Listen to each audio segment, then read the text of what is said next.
A wet mystery. Mother and father living in the north of Canada went shopping, leaving their teenage son home. He said he wanted to mount his new TV on the wall. They were halfway to the mall when Mother remembered she'd left the iron plugged in. They returned and found the house freezing cold. Mother turned on central heating again and they left for good. When they came back after a while, there was water dripping from the ceiling on the first floor, and on the second, their son was lying unconscious in a pool of water on the floor, and the TV was hanging on the wall askew. Can you guess what happened?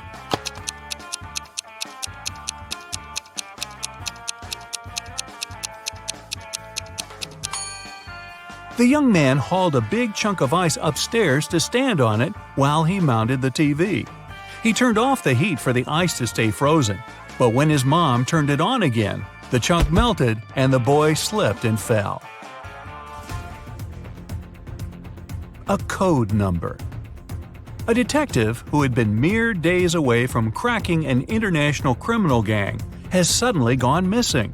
But he was smart enough to try and help the investigators in their search by leaving one clue, more specifically, a special code: 710-57735-34 5508-517718. The police have 3 prime suspects: John, Bill, and Adam. Can you break the detective's code and help the police arrest the right criminal?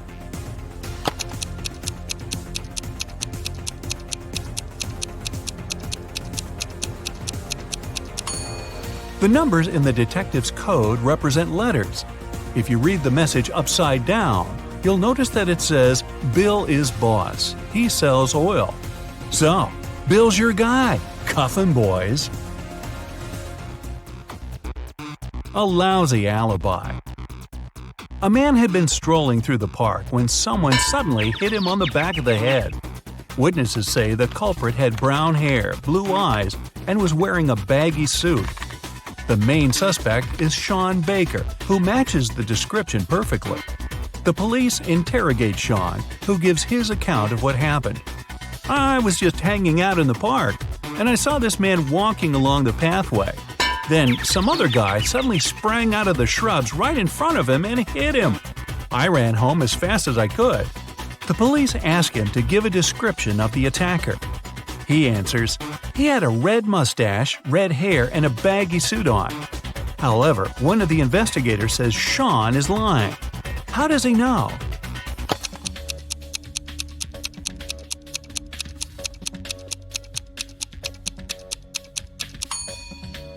Sean claims that the attacker came up in front of the man, but that's complete nonsense.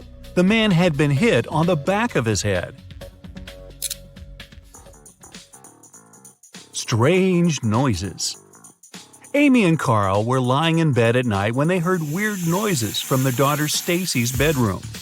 Amy went to see and carefully opened the door, but saw her teenage daughter fast asleep and the noise stopped. The next night, it all happened again, and in the morning, Amy found a snakeskin lying under Emily's bed. Alarmed, the family searched the whole house but couldn't find the snake that left it. Still, the sound persisted every night. Can you guess where the snake was hiding?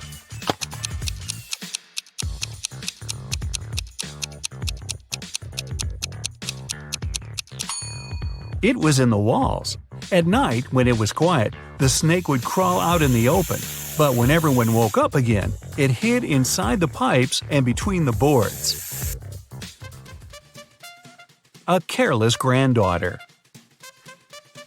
Sally went to the drugstore to get some meds for her grandma. The pharmacist looked at the prescription and handed her 4 identical pills, 2 for pressure and another 2 for her legs. He warned Sally that Grandma should take 1 of each kind a few hours before bedtime. The girl nodded and dropped the pills into her bag. As she got home, Sally realized what she did wrong. There were 4 completely identical pills in her bag, all mixed up. But when it was time for Grandma to take the pills, Sally figured a way out. What did she do?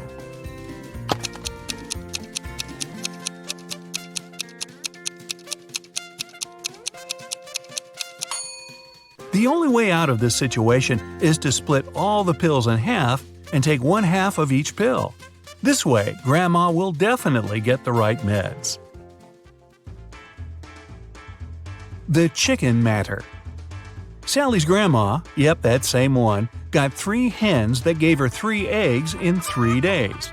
When Sally found this out, she decided selling eggs could be a good business, so she got her grandma 12 more hens of the same kind.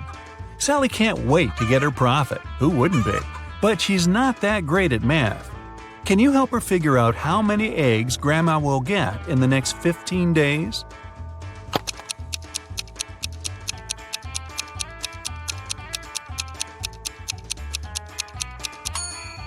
Three hens brought Grandma 3 eggs in 3 days. It means 1 hen brings 1 egg once in 3 days. So it'll give 5 eggs in 15 days. Now that we've got 15 hens, we can easily multiply the numbers and get 75 eggs in 15 days. A window to freedom. Jack is thrown in a cell with a dirt floor and only one window positioned so high no one could reach it. The cell is empty except for a shovel. It's dry and hot in there, but Jack won't get any food or drink anytime soon. He has only 2 days to break out of his cell. Digging a tunnel would take at least a week. How should Jack escape?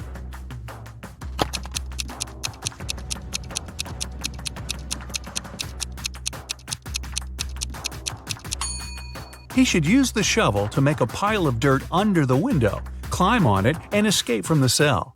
Seriously, who secures prisoners this way? Back to school. On the first day of the school year, a geography teacher vanished. The police had as many as 4 suspects. They were the gardener, the math teacher, the coach, and the school principal. The sticking point was that they all had alibis. The gardener was cutting bushes. The math teacher was holding a mid-year test. The coach was playing basketball. The principal was in the office with parents of one of the students. Despite this, the culprit was arrested immediately. Can you guess how the police solved the mystery?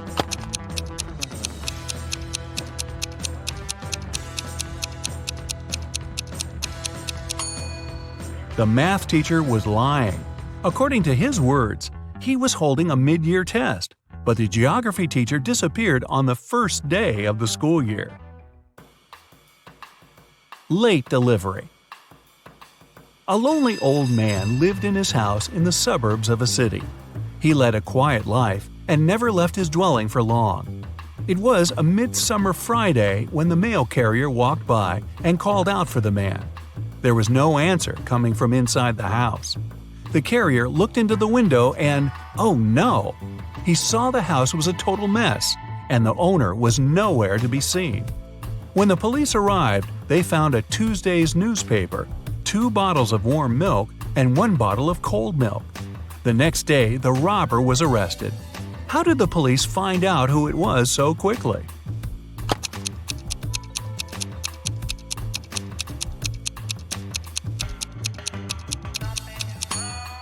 It was obviously the mail carrier.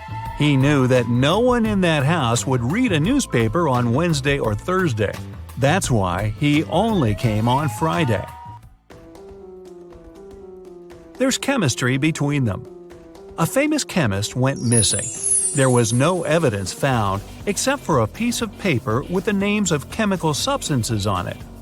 On the day he disappeared, the chemist had only 3 visitors: his wife, Mary, his nephew, Nicholas, and his friend, Jonathan. The police looked at the note and arrested the culprit right away. Who was it, and how did they find it out?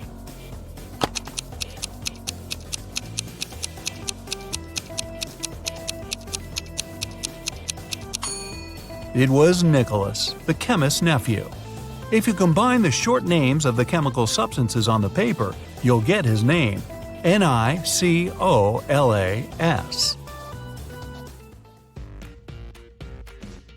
An untouchable car. A man was found unconscious in his own car. The police found a rock near the man, and it was obvious he had been hit on the head with it. But the car windows were intact, and the door was locked. How could someone throw a rock into the car without damaging it?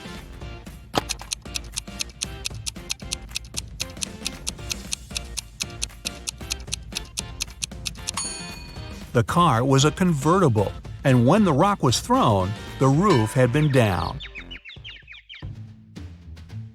A public collapse. One city was having a rough patch. Its schools, hotels, and public transport weren't functioning because of a strike that had already lasted for several weeks.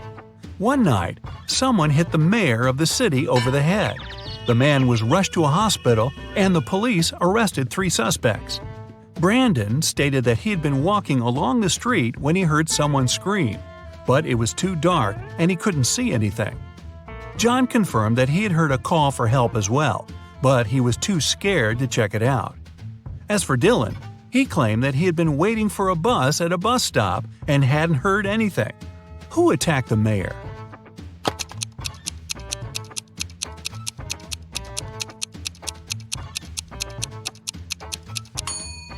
It was Dylan.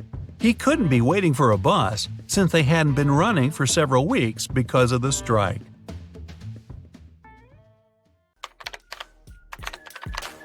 Oliver was attacked in his flat and taken to the hospital. There are 4 suspects, all of them Oliver's neighbors. Wow, I'd find another apartment. Amelia said she'd been walking in the park since early morning.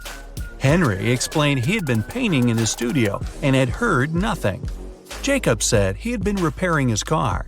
Sophia answered she'd been taking a bath for the past 3 hours. Look at these people's hands and try to figure out who's lying.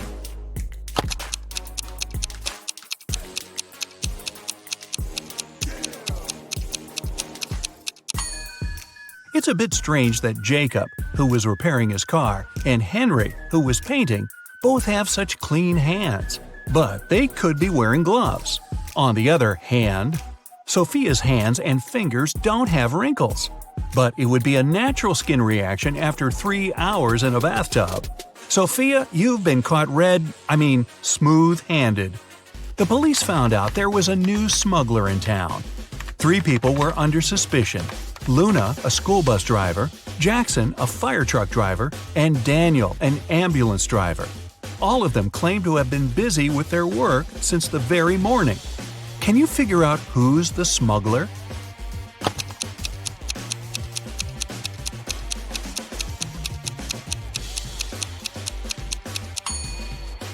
Look at the car Daniel drives. On such vehicles, the word ambulance is normally written backward. It's done so that other drivers can instantly read the inverted word in their rearview mirrors. Well, it seems Daniel has given himself away. It was the day when Jacob was supposed to be discharged from the hospital. He had spent a couple of months there and underwent several surgeries. His doctor told him he was going to be fine. It was safe for Jacob to leave the hospital. But the guy didn't believe these promises. In low spirits, he walked home. On the way, he accidentally bumps into an elderly lady. She gets furious and started to shout at Jacob. But instead of arguing back, he hugged the woman and ran home. Why?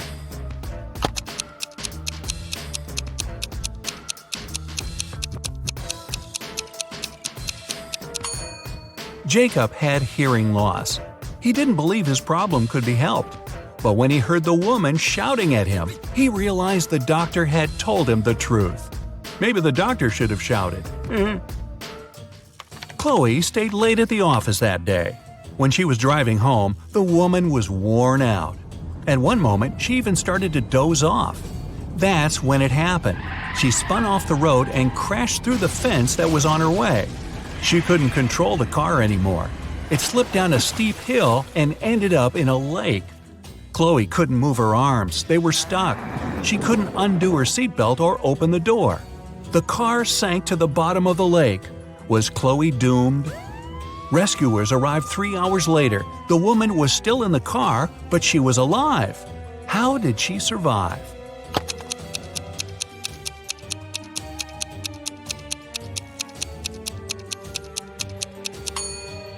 After the car hit the bottom of the lake, the water only came up to Chloe's throat. It was a very shallow lake. Good thing, huh? It was Jack's birthday, and the fellow got a present he had been dreaming about for ages – a motorbike. The next morning, he rode his bike to college and left it at the parking lot. During lunchtime, Jack decided to check on his motorbike. Imagine his horror when he found out someone had broken the mirrors. The security guard told Jack only 3 other people had left his building in the afternoon. They were Owen and Sam, 2 best friends, and Layla, the girl who once liked Jack but got turned down by him. Owen said he and Sam had gone to the campus cafe to get sandwiches for lunch. Sam confirmed this. He then added the bike could have been damaged by Layla out of revenge. But Layla told Jack her mother had visited her and they had spent 2 hours together. So, who's lying?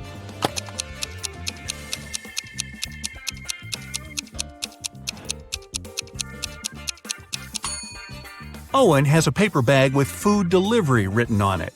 It means the guys ordered their lunch, not bought it in the cafe. They broke Jack's mirrors and tried to frame Layla. Not a good reflection on them, huh?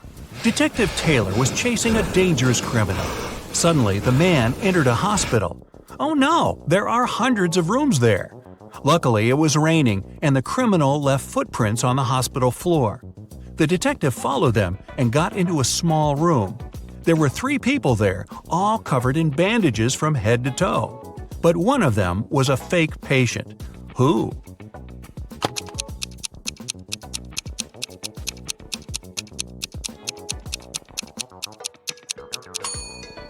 It was the dude in the middle.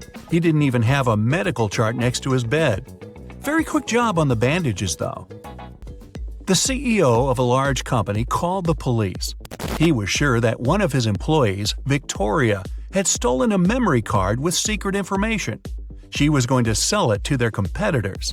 The police arrived at Victoria's house, but the woman didn't let them in without a warrant. The officers had to leave to get all the necessary papers.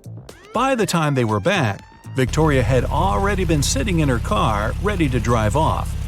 The police officers arrested the woman. They searched her car and clothes, but found nothing. And then, when they were about to give up, one of the detectives realized where Victoria kept the memory card. Can you figure it out?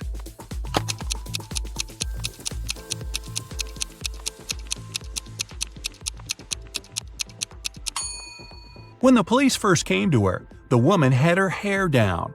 But after that, Victoria changed her hairstyle. The memory card is in her bun. Yep, Victoria and her sticky bun. Michael was going home from the gym when everything went black. When he regained consciousness, he found out he was in a locked room. Next to the door, there was a computer with a keyboard. On the screen, there was a riddle. Michael had to write the correct answer and the door would open. The riddle went like this. It makes 2 people out of 1. What is it?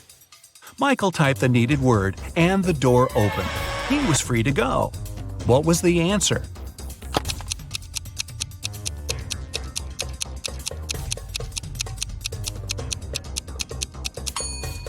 It's a mirror. Oh, I was guessing a buzzsaw, but this one is better and not as messy. 2 best friends, Emily and Luna, came to a popular and expensive hair salon. At first, the administrator told the girls they had just one available hairstylist. But after making a phone call, she happily announced she had found another hairdresser. Emily and Luna could have their hair done at the same time. But in the process, it dawned on the girls that one of the hairstylists was fake. Which one?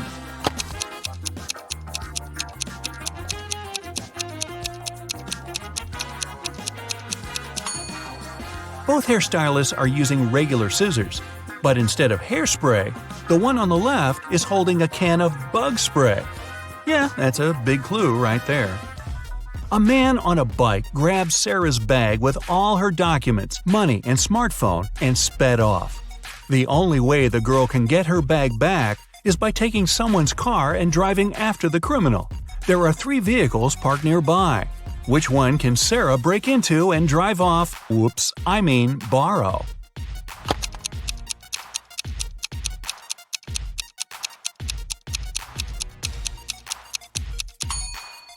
A man is sitting in the blue car. That's no good. If she decides to take the red car, CCTV will spot her.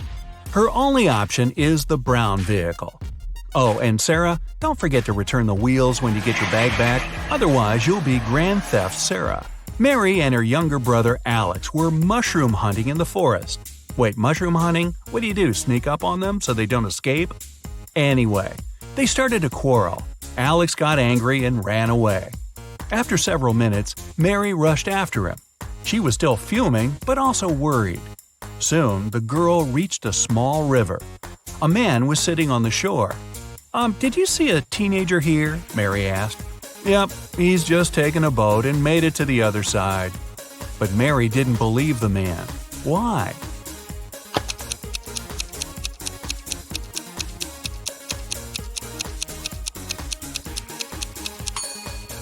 The boat is indeed on the other side, but the paddles are lying next to the man.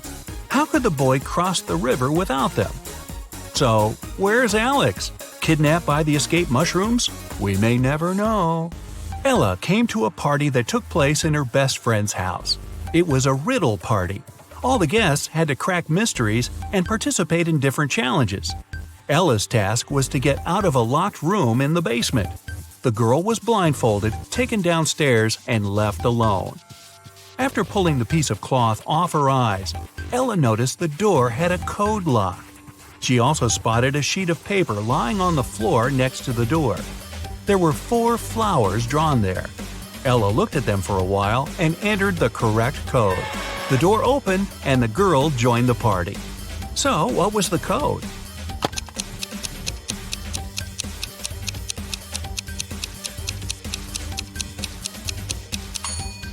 Ella counted the petals on each flower. The code was 5748. Carter was visiting his friend Mateo, who lived in another city. Mateo loved riddles. In the evening, he challenged Carter to get the key to the guest room where the guy was supposed to be sleeping. Mateo dropped the key in the bucket filled with cold water and told Carter to get it. But he couldn't touch the water or use anything to pull the key out. That night, Carter slept in the guest room. How did he get the key?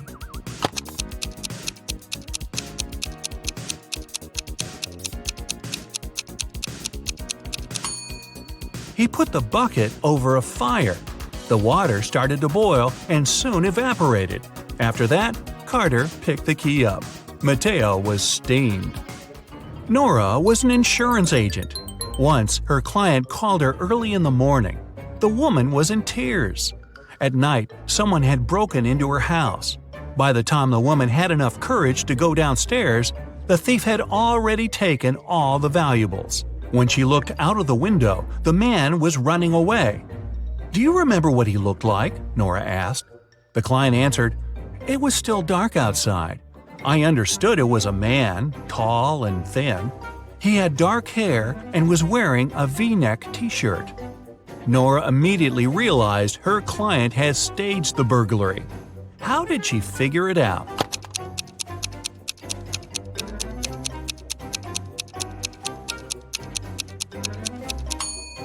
It was dark, and the man was running away from the client's house.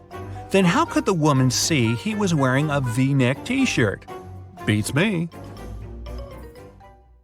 A punctured tire. A man was driving his car all the way from New York to Boston. Only at the end of the trip did he discover that one of his car's tires had been punctured from the very beginning. Still, he managed to reach his destination successfully, and his journey wasn't affected by this problem. How is it possible?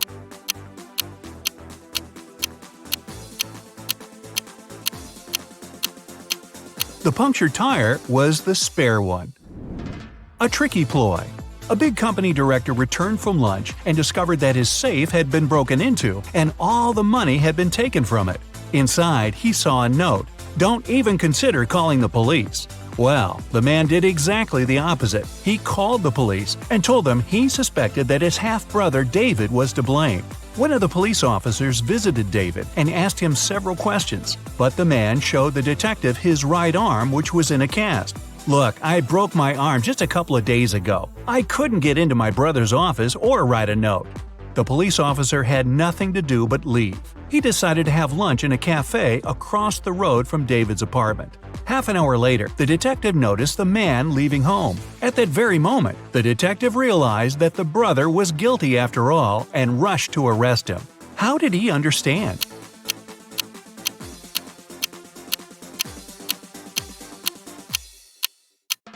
The police officer noticed that while leaving the apartment, David had the cast not on his right but on his left arm. Is he smart enough? One day, a cute new guy, Tom, joined Katie's class. All her classmates had a crush on him, and he clearly knew about his popularity. But whatever they did, Tom didn't pay attention to any of their signs of affection, and his eyes were only for Katie. She also liked him a lot, but she wanted to make sure he wasn't just cute but smart too. So once, when they stayed alone in the classroom, Katie walked up to the whiteboard, took the marker, and wrote 128 square root sign E 980. Tom looked at it for a few seconds and then smiled, and Katie knew he cracked her riddle. Can you?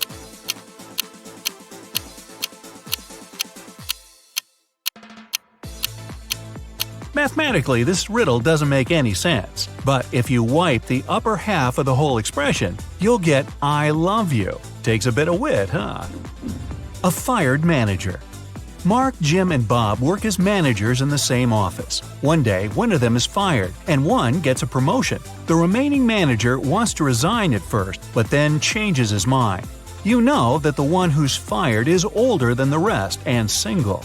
Jim's younger than the manager who has decided to stay at work, and he doesn't know Bob's wife. Who's fired?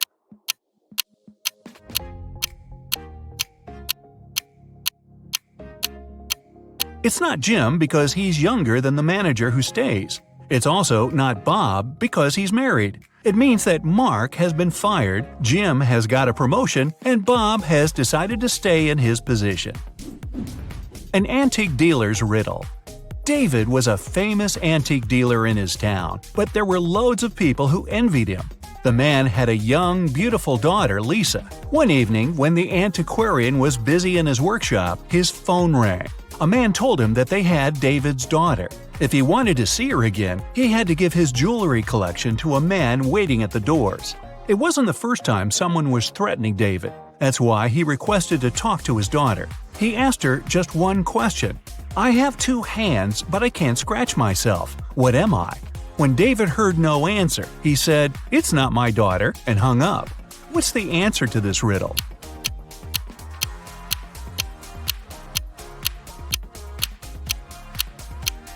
Lisa would know that her father was talking about a clock. A driver's problem. A man was driving along a countryside road when one of his car tires burst. While changing it, he accidentally lost all 4 wheel nuts. The road was deserted, and the driver was afraid he'd have to spend many hours waiting for someone who could give him a hand. But a kid passing by his vehicle said something that helped the man solve his problem. What advice did the child give the driver?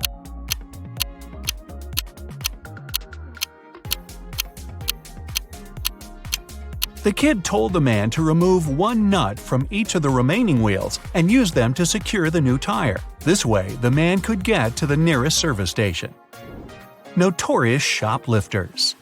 Detectives had been trying to catch 2 infamous shoplifters for several years, and finally, after another case, they managed to capture one of the culprits. Police officers were interrogating him for 2 days, but he said nothing about the goods and money they'd taken or his accomplice's whereabouts. Still, in the next 24 hours, the detectives managed to find the place where the stuff was hidden. It was a small house in the suburbs. In its basement, there was a man who seemed very excited to see the police. He said he'd been trapped in the house already for a week. Nobody visited him, and he was starting to run out of food. That's why he was so happy to read the good news in the paper.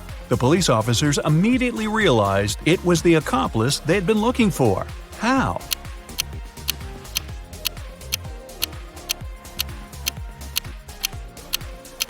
If he was trapped in the basement, how could he get a hold of fresh newspapers? 2 buckets. You have 2 buckets of water. In the first bucket, the water is heated up to 100 degrees Fahrenheit. In the second bucket, the water is cooled down to -100 degrees. You need to simultaneously drop 2 coins into the buckets. Which coin will reach the bottom faster?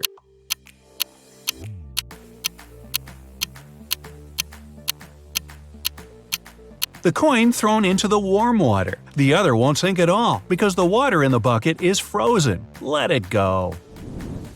Important documents.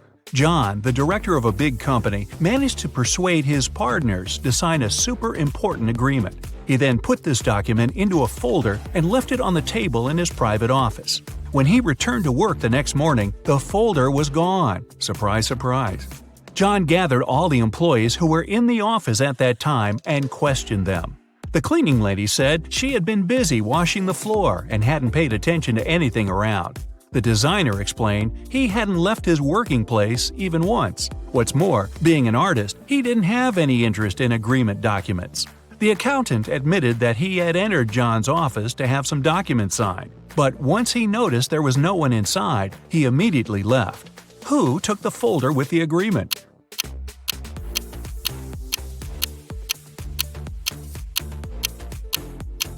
It was the designer. Otherwise, how would he know that the missing folder had an agreement inside? Socks puzzle. Matthew wears either only black or only white socks. One evening, he's in a hurry, getting ready for a romantic dinner with his girlfriend. Suddenly, the power goes out. The guy has 10 white and 10 black socks in his drawer, but all of them are mixed. If it's completely dark in the room and Matthew can't see anything, how many socks must he pull out of the drawer to get 2 matching ones?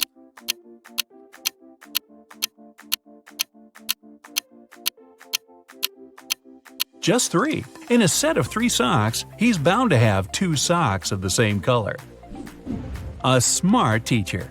One day, a teacher decided to give her students a test, but all of them refused to take it. She could give detention for skipping the test to only one student. All of them knew each other's names. If a student knew they were going to get detention, they agreed to take the test. How could the teacher make all the students participate?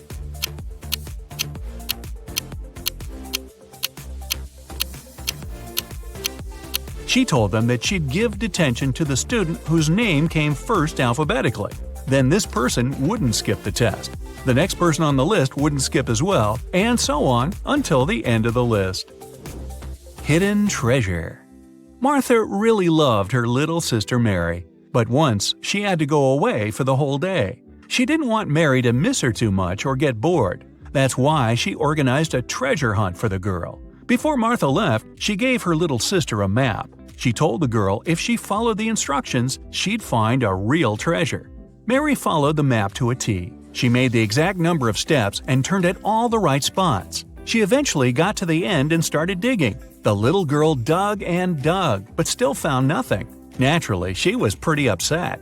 When Martha got back, she took the map and almost immediately found the treasure. How so?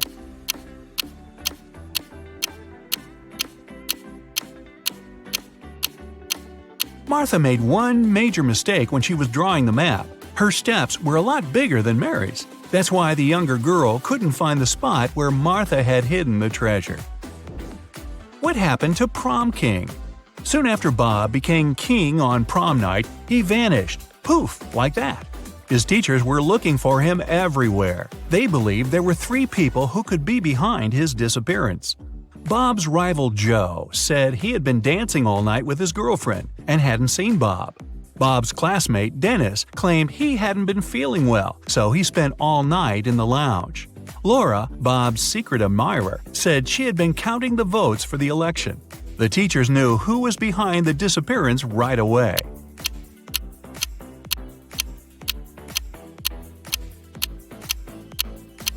It was Laura. Bob had already become prom king. She didn't need to count the votes. Sam's birthday. Sam is a truly special young lady. She was just 17 the day before yesterday. Next year, she'll be 20 already. What's her secret?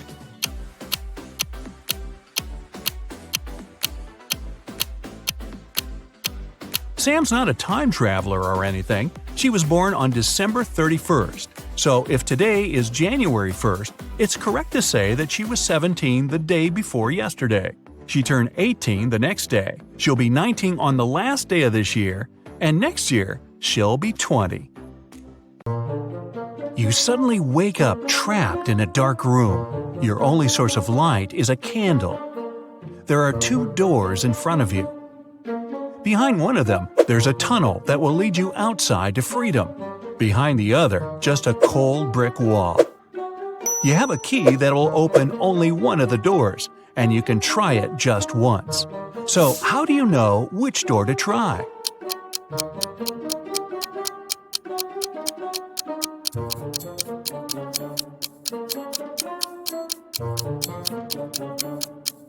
Hold the candle up to each keyhole. The flame will move near the door that leads outside.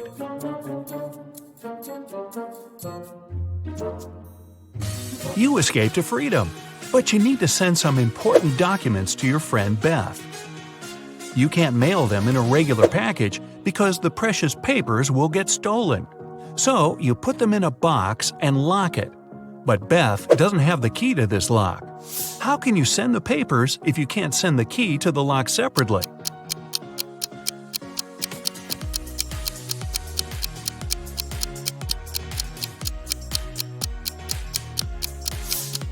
First, send the locked box to Beth. She'll attach her own lock and send the box back to you. Then remove your own lock and send the package again. Beth can then remove her lock and finally open the package. Bad news. You get a call one morning from Beth. She says the crucial documents were stolen from her office. They'd been on the desk the evening before, but are nowhere to be found this morning. You immediately go there to question the employees. In no time, you gather 3 suspects. Sean said he had been at the movies last night. Michael had taken his girlfriend to an amusement park, and Christina was at a prestigious art gallery. Who's lying?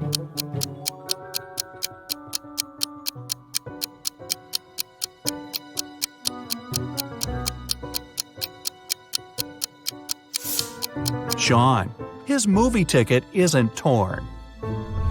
Having been caught red-handed, Sean makes a break for it. He hops in his car and drives away. Law enforcement are on the lookout. Sean sees a police car right ahead of him and starts driving toward it. Why would he do that?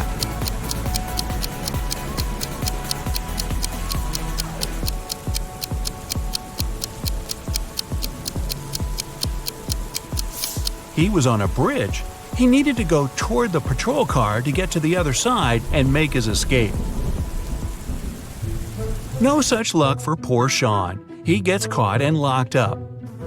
But he starts hearing rumors of an inmate planning to break out. The guards have 2 suspects. First, a quiet bookworm who spends most of his days with his nose buried in sci-fi novels. The second, a big burly tattooed guy who's always working out. Who should Sean become friends with if he wants to get out of here?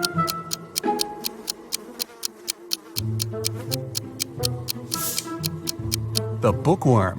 Look closer, and you'll see his bookmark is actually a file. On Friday afternoon, the owner of that same prestigious art gallery discovered that 4 of the most famous artists' self-portraits had been stolen during an exhibition. The police show up to do an investigation, and now they have 3 suspects. Sarah, the artist, said she disappeared into one of the studios to paint. John, the security guard, explained he was just waiting outside and had no idea the portraits were gone. Daniel, the caterer, stated he was at a nearby store picking up extra napkins when the robbery took place. So, who's the thief?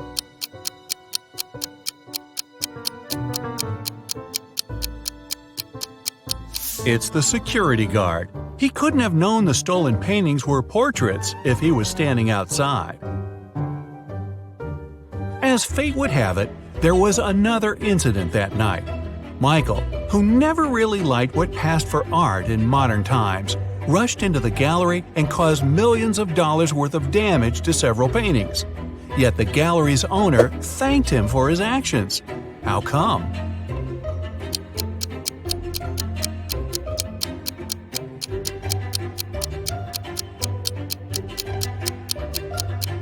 Michael is a firefighter.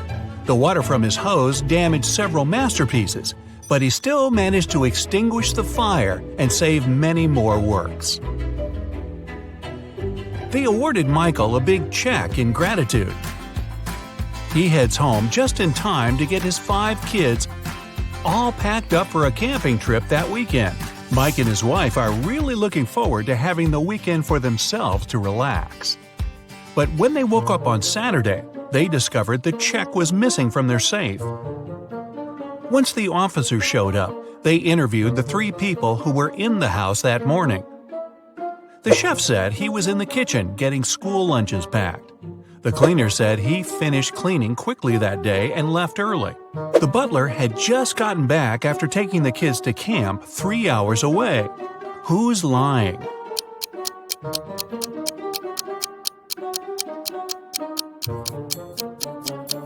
It's the chef. It's Saturday, so there's no school, and the kids have gone camping.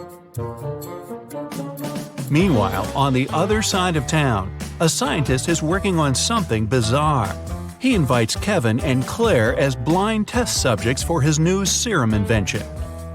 He gives them each a glass of ice-cold lemonade. Kevin drinks his fast, but Claire apprehensively waits to see the side effects on him first. After 2 hours, nothing happens, so she drinks her glass. 2 minutes later, her skin turns green. If both the drinks had the serum, why was only Claire affected?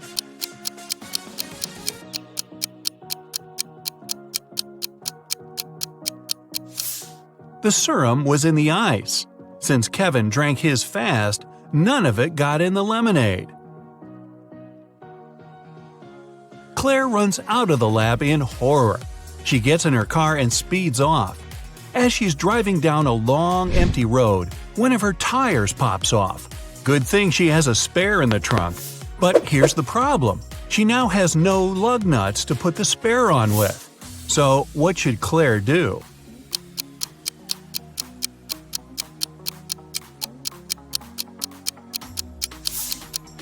Unscrew one lug nut from each of the other 3 wheels and use them to attach the spare tire. It'll be enough to get to the nearest garage safely. As Claire is putting on her spare tire, the scientist catches up to her. He hands her 4 pills and tells her it's a complex cure to the green face serum. 2 of the pills are an antidote, and the other 2 are a catalyst that activates it. Claire must take 1 of each type together. If she takes 2 of the same, her face will stay green forever. Just as the scientist is handing her the pills, he trips and they get all mixed up. They look identical. What should Claire do?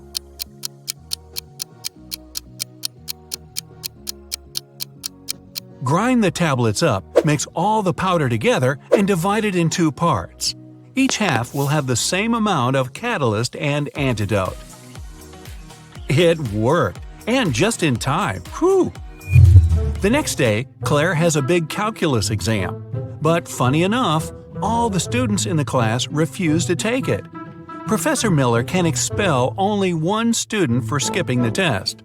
All of them know each other's names. If a student knows they'll be expelled, they agree to take the test. How can the professor make all the students take it?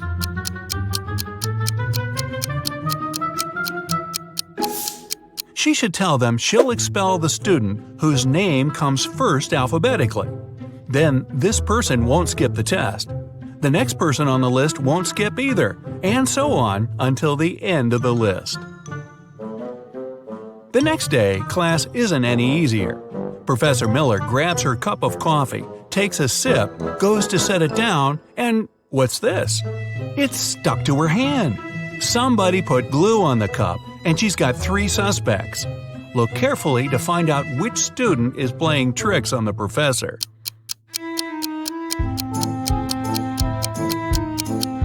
Sure, the first student has an awfully guilt-ridden look on his face, and the second student's smile looks just like pride for a job well done. But look closer at the third student's pocket. Yep, it's the tip of a glue bottle. Professor Miller is so annoyed by her class's shenanigans, she decides to change her career. Wow. She opens a shoe factory. She's so successful that she builds a second one in another city. But despite her success, the problems don't end. Her employees keep secretly taking shoes from the plant. What can she do to resolve the issue?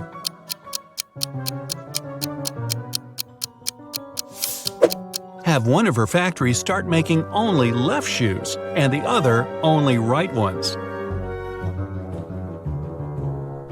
One of those shoe swipers is driving a semi-truck full of shoes to sell for a profit. He comes to a tunnel and there's a major problem. His truck is just an inch too tall. But he can still drive through the tunnel. How?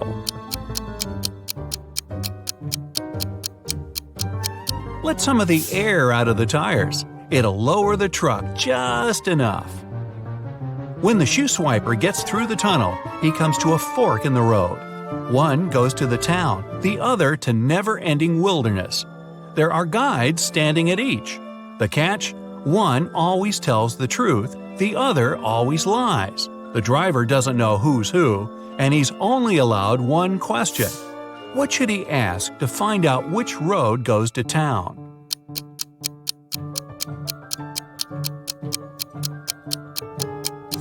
Ask either one of the guides which road the other would say is the right way. Then he must choose the opposite. The truth teller knows the other will lie, so they'll point the driver toward the road to nowhere. If he asks the liar, they'll know the other guard would honestly point him toward the town, so they'll again recommend the road to nowhere.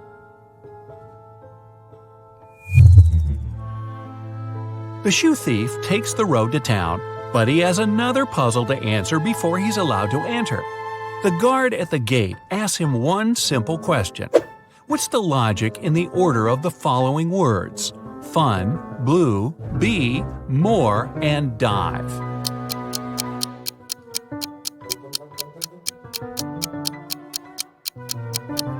Every word rhymes with its number on the list. Fun 1, blue 2, bee 3, and so on. The shoe swiper finally settles down in this new town. Too bad for him, he can only use a payphone to make calls. One day, the phone breaks. He informs the phone company, but they do nothing. He tries again the next day. Same result. The third time, he finally gets them to come out and fix the phone. So, what did he say?